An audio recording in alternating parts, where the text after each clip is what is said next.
ស្រៈអូរបៀបសរសេរស្រៈអូអញ្ចឹងរបៀបសរសេរស្រៈអូគឺយើងត្រូវគួចពីលើនេះចឹងមកចុះមកចែកឡើងលើស្រៈអូតោះឥឡូវយើងមើលរបៀបសរសេរស្រៈអូទៀតគួចពីនេះមករុញឡើងលើស្រៈអូតោះឥឡូវយើងមើលរបៀបសរសេរស្រៈអូទៀត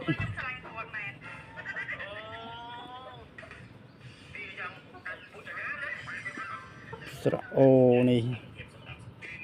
តោះឥឡូវយើងមើលរបៀបសរសេរស្រៈអូដោយអត់មានគំនុះចុចទេ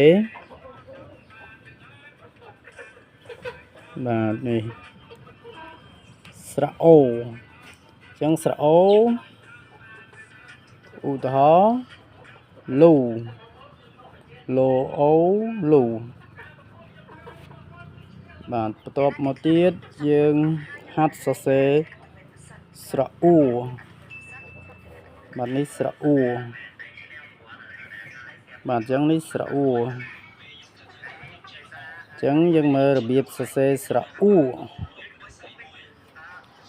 ស្រៈអ៊ូគឺយើងគួចដូចស្រៈអូដែរគឺគួចពីខាងលើនឹងដែរអញ្ចឹងហើយចុចពីក្រោមរុញឡើងលើស្រៈអ៊ូឥឡូវយើងមើលរបៀបសរសេរស្រៈអ៊ូតាមគំនុះចុចវិញ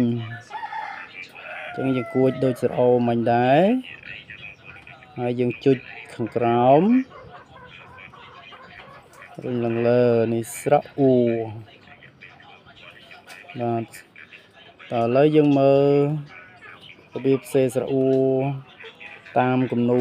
ចុចនឹងទៀតគួចពី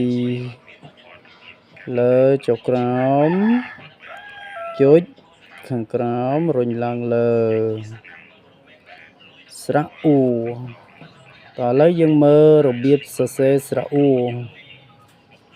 បាទអញ្ចឹងរបៀបសរសេរស្រៈអ៊ូគឺយើងគួចពីលើដូចស្រៈអូមិញដែរបាទគឺយើងគួចដូចស្រៈអូមិញដែរគួចពីលើចុះក្រោមហើយចុចពីក្រោមហើយរុញឡើងលើត្រង់មកស្រៈអ៊ូបាទអញ្ចឹងស្រៈអ៊ូឧទាហរណ៍ដូចជាមួកស្រៈអ៊ូមួកអូខេអរគុណសម្រាប់ការទស្សនាវីដេអូមួយនេះតាំងពីដើមដល់ចប់